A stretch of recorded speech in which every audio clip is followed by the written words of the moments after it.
the biggest, the most shocking free agency contract so far has to belong to the Florida Panthers, and it's Brad Marchand. There were rumors about the Bruins and the Leafs and maybe even Utah trying to get Brad Marchand. Bruins trying to get him back after denying a 3-year deal before the trade deadline and sending him down to Florida. That wasn't going to happen because he signed a 6-year deal worth $32 million. When I saw that come across, I was literally taking a swig of water and almost choked. That's got to be one of the most shocking free agent deals of all time. Brad Marchand's a terrific player. Brad Marchand's a great player. He's coming off a great postseason. He just won the Stanley Cup. He fits the Florida Panthers perfectly. I get that. Brad Marchand's also 37 years old. And they signed him to a 6-year contract. And I know people are saying, oh, well, in a couple of years with the way the cap's going up, $5.5 million for a guy who's not playing, not that big a deal. It's not a big money. It's not big money, $5.5 million in 4 or 5 years. But if he's not playing, that's huge money for someone who's not on your team. I hope Marchand does make it the life of the contract just because I'm a Brad Marchand fan, but you're banking on him playing in the postseason at age 43? Run it out there? I mean, lest we forget, this dude did have 3 surgeries going into this past season. All right? It's not like he is a spring chicken here, even at age 37. This is not Tom Brady pliability. I truly cannot believe someone gave him a 6-year contract. And it's once again, Bill Zito being an absolute wizard by getting this done. Like, say all you want about the Panthers, man. Credit to them. They got this done. The Bruins 1,000% dodged a bullet on this Brad Marchand deal. I didn't want them to give him a 3rd year to go through age 39, or in this case, age 40. I didn't want them to do that in March. There's no chance I would want them to do a 6-year deal in July. That just doesn't benefit anybody for the Bruins and where they're at right now. And not just a money standpoint or a year standpoint, but let's be honest here. This is not the Bruins of 2011. These are not the Bruins of 2019. It's not even the Bruins of 2 years ago. Okay? They need to be done with that era. They need to clean break from their Stanley Cup window because it's not there anymore. And you would just be spinning your wheels if you just said, yeah, Brad Marchand, bring him back. Let's make him the 3rd or 4th highest paid player on the team and just put the captaincy back on his sweater. That would be a move in reverse, even though I think Marchand has some good hockey left in him. The Bruins did the right thing by trading him when they did and moving on. They'll say it's a retool, it's a rebuild, and they need to move on. And that's what they're doing by doing this. This was a good thing that Don Sweeney did to get a 1st-round pick for him.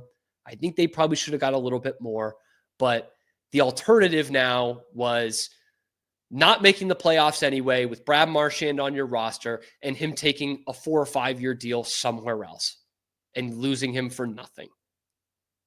Okay, this was a good thing that the Bruins did not go and try to re-sign him for the years, for the money, and for the just mental capacity of moving on. It sucks. It sucks that he's going to be in your division and you're going to play against him a lot. And no doubt there's going to be some incident, right? There's going to be some incident that he does against a Bruin. He and Sam Bennett just cheap-shotting people. Like, that's probably going to happen. And that stinks, and he's going to retire a Florida Panther. But it's good to move on here. Doesn't mean you don't look in the mirror. Doesn't mean you don't try to get better. Doesn't mean you reevaluate and look at why Brad Marchand certainly wouldn't want to come back here in free agency, even if it were a 3-year deal, because I don't think he would have. But it's probably best to just move on. Okay? It's a good thing to do. I'll tell you what, though. I'll tell you what. For those of you who don't buy into the no state income tax argument, maybe check what the Florida Panthers have done this summer. Maybe check what the Vegas Golden Knights just did with Mitch Marner. Maybe check what the Dallas Stars did with Mikko Rantanen. Okay? Somehow, some way, the Panthers fit into their books Aaron Ekblad, Sam Bennett, and Brad Marchand in this offseason. Bennett and Marchand combined for, 29 goals in the postseason? And the Panthers were able to keep them with minimal cap room. Bennett, $8 million. Marchand, $5.5 million. Ekblad, $5.5 million. You think they were getting more than that on the open market? Of course they were. Those were three of the biggest free agents in the class, and Florida brought them all back at a discount. If you want to say it's an unfair advantage, whatever, but it's definitely an advantage. Okay, Mitch Marner is a 100-point guy in his prime with a new increased salary cap. Leon Draisaitl's getting paid $14 million. Mitch Marner gets $12. Colorado had a 100-point scorer in Mikko Rantanen and didn't think they were going to be able to re-sign him because they thought they'd have to go to 14 or 15 million. He goes to a state with no income tax and bam, 8 by 12, just like Mitch Marner's contract. Huh. And you really don't think this factors in at all. You really don't. Again, this is not me saying that that's the only reason those teams are good. Okay, Vegas always pulls money out of their ass, but Dallas and Florida have two of the best GMs in the sport. Don't get me wrong. But it's pretty dumb to say that's not an advantage at this point. I don't think any team that has income tax would have been able to do what the Florida Panthers just did. No team. I don't think the Oilers would be able to. And I get it. They've lost the last two Stanley Cup finals, but they've been in the last two Stanley Cup finals. They wouldn't be able to pull that off. They just signed Evan Bouchard for 10.5. They're not going to be able to pull off, hey, why don't you take 8? Why don't you take 7? Florida would be able to do that.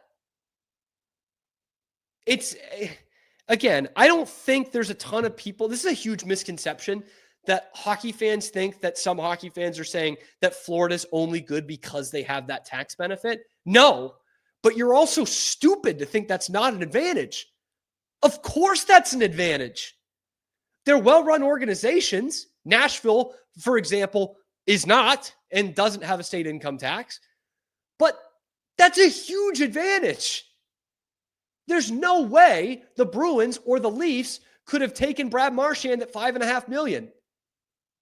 There's no way the Seattle Kraken could have gotten Aaron Ekblad at $5.5 million.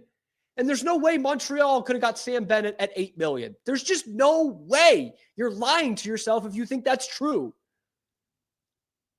So this is a win for the Boston Bruins in some ways to not get Brad Marchand. But the things the Florida Panthers are doing this summer with Aaron Ekblad, Sam Bennett, and Brad Marchand is a huge win for the state income tax argument people. Huge win. Because no team outside of those ones that don't have state income tax would be able to pull that off. Nobody.